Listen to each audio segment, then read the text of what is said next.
ഈ ഡിഷ് ചെയ്യാൻ വേണ്ടി ഞാൻ സ്റ്റേറ്റേ മാറി.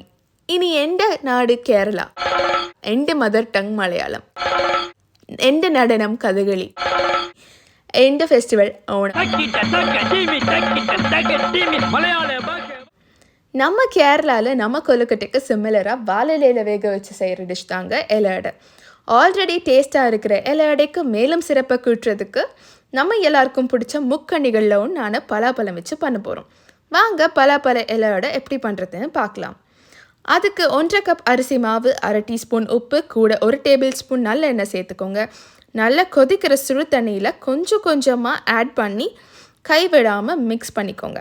பேனில் 1 டேபிள் ஸ்பூன் நெய், கூட ஃப்ரெஷ்ஷாக துருவின தேங்காய் சேர்த்துக்கலாம். தேங்காவை கொஞ்சம் ரோஸ்ட் ஆக விடுங்க.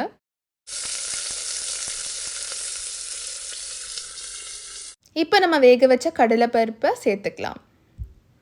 கடலைப்பருப்பு சேர்த்து நல்லா மிக்ஸ் பண்ணிக்கோங்க. கூட வெல்லம் இல்லை நாட்டு சர்க்கரை தேவையான அளவு சேர்த்துக்கோங்க. இது தாங்க ஹைலைட். நம்ம மட்பாட் ஜாக் ஃப்ரூட் ஜாம் சேர்த்து நல்லா மிக்ஸ் பண்ணிக்கலாம். கூட கொஞ்சம் ஏலக்காய் பொடி சேர்த்துக்கோங்க. அவ்வளோதான், ஃபில்லிங் ஓவர். இப்போ நம்ம செஞ்சு வச்சுருக்க மாவை எடுத்துக்கோங்க. அதை நல்லா ரவுண்ட் ஷேப்பில் உருட்டிக்கோங்க.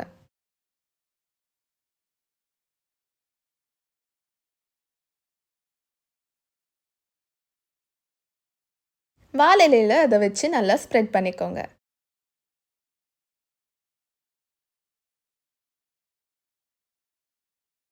இப்போ நம்ம ஃபில்லிங்கை வச்சு இலையை மடிச்சிடலாம்.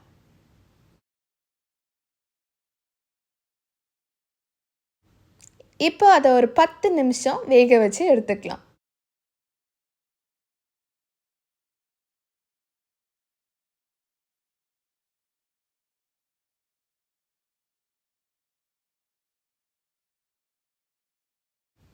அவ்வளோதாங்க, நம்ம இலை அடை ரெடி. சாப்பிட சாப்பிட சாப்பிட்டுக்கிட்டே இருக்கணும்னு தோணும். ட்ரை பண்ணி பார்த்துட்டு கமெண்ட் பண்ணுங்கள். இந்த ரெசிபியில் நான் mud pot jackfruit jam use பண்ணியிருக்கேன். மேலும் விவரங்களுக்கு டிஸ்கிரிப்ஷன் செக் பண்ணுங்கள். மறக்காமல் லைக் பண்ணுங்கள், ஷேர் பண்ணுங்கள் அண்ட் சப்ஸ்கிரைப் பண்ணுங்கள். இப்போதைக்கு ஸ்ரீ.